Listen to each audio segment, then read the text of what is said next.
Hey there, friends. Thanks for checking in. Going to have a debate against Jarhead6, and the subject is relevant to anybody who uses a shotgun for home defense. The issue is, which is a better load, Birdshot or Buckshot? I'm going to go first today, so let's go. If you choose a shotgun for your home defense firearm, I commend you on your choice. I think it's a great choice. The question is, what type of load are you going to use for self-defense? Are you going to use a load like a Birdshot that may work? It might work, or are you going to use a load like a Buckshot that certainly will work, guaranteed? See, I'm taking the position that a Buckshot is far better for home defense because somebody who enters your house, full well knowing that you are there, has the intention of not only stealing your stuff, but to hurt or kill you. So this is really something we have to take seriously and not play around with. I'm going to give you 3 reasons why that I think the Buckshot is the best choice for your home defense shotgun. First off, the FBI says that you need 12 inches of penetration to hit the vital organs of a human being.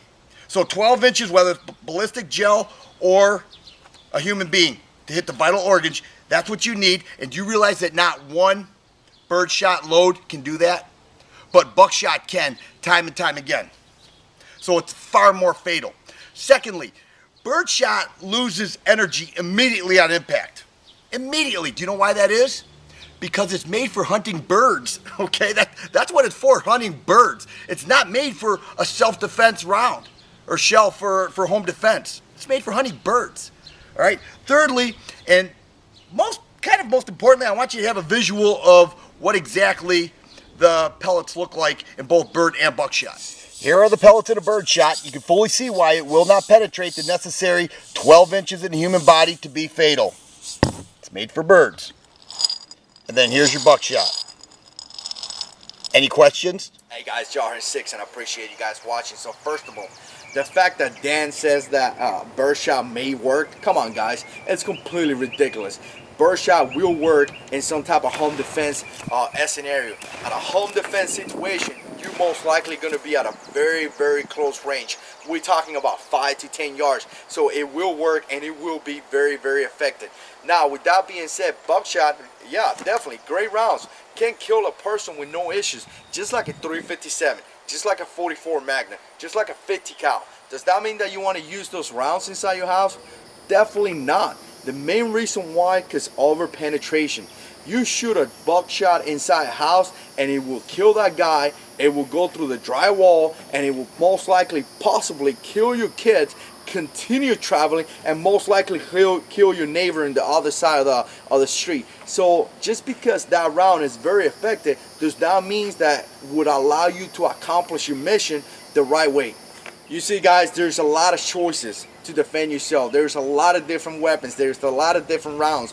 The key is to pick the right one for your situation. And in this case, I believe that even though Birdshot is not as powerful as a Buckshot, I believe that it's powerful enough to take out a target and at the same time eliminating in many ways that over penetration which will keep your kids, your family safe, and that is the key. You know what guys, I know Dan been working really hard on his new series, the penetrating series that he has going on, and I see him shooting cars and things like that. I think he should build some drywall, build some walls, shoot it with a Buckshot, and he will prove my point. Jarhead, I think you've been getting some bad information from those gun forums you're reading. Either that or you're watching too many movies because your statistics are just wrong. A double-aught buck is a 33 caliber that weighs 54 grains, which means it has less penetration ability than a 9mm. So your scenario about shooting through an intruder, through the walls, hitting your kids and hitting the neighbors is just not accurate. Also, you may need to adjust your position before you pull the trigger so you don't shoot in the direction of your kids.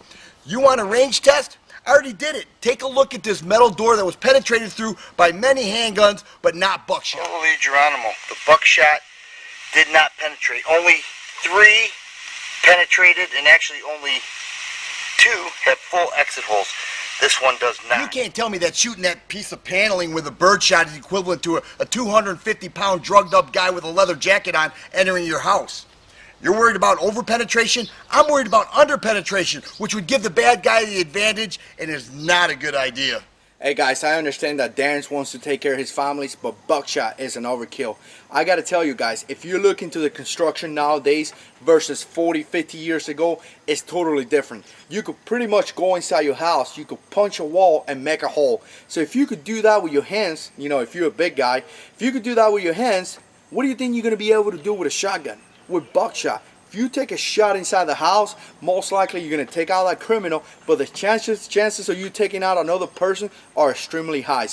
Dan talks about moving. Come on, you want to be moving inside a small house? A shotgun could be a very difficult maneuver. Not a lot of guys have the training to be moving around inside the house with this type of gun. So moving in a hallway, moving in a small room could be extremely difficult. Lastly, guy, this is why we prepare. We need to identify those things. We need to identify a good firearm. We need to identify a good round that will work. Because you don't want to find yourself in a situation where you take a shot and you start thinking, oh man, I probably shot my kid.